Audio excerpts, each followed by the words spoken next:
राजुऱ्यात सोमवारी सायंकाळी 6 वाजताच्या सुमारास झालेल्या गोळीबाराने राजुरा शहर हादरले।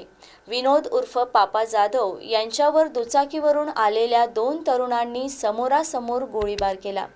या गोळीबाराच्या घटनेत विनोद जाधव यांच्या कपाळाच्या मध्ये गोळी लागल्याने त्यांचा मृत्यू झाला। दरम्यान या प्रकरणी करण बाविस्कर व करण मेकलवार या दोघांनी राजुरा पोलिसांसमोर सरेंडर केल्यानंतर त्यांना अटक करण्यात आली आहे।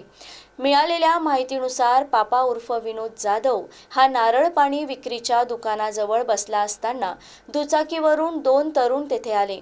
त्यापैकी एकाने अचानक जाधव यांच्या दिशेने गोळीबार केला। हल्ल्यानंतर दोन्ही संशयित दुचाकीवरून घटनास्थळावरून पसार झाले। अचानक झालेल्या गोळीबारामुळे परिसरात एकच खळबळ उडाली। घटनेनंतर नागरिकांनी जखमी जाधव यांना तातडीने राजुरा उपजिल्हा रुग्णालयात दाखल केलं। प्रकृती गंभीर असल्याने त्यांना पुढील उपचारासाठी चंद्रपूरला हलविण्यात आलं, मात्र त्यांचा मृत्यू झाला। या घटनेची माहिती मिळताच राजुरा पोलिसांनी घटनास्थळी धाव घेत पंचनामा केला। उपजिल्हा रुग्णालय परिसरातही नागरिकांची मोठी गर्दी झाली होती। पापा जाधव हे सोमनाथपूर येथील रहिवासी असल्याची माहिती आहे।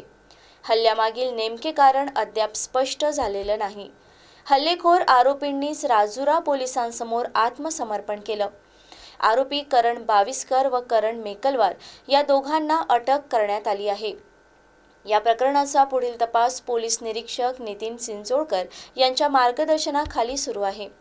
राजुरा शहरात यापूर्वीही गोळीबाराच्या गंभीर घटना घडल्या असून त्यात 3घांचा मृत्यू झाल्याची माहिती आहे।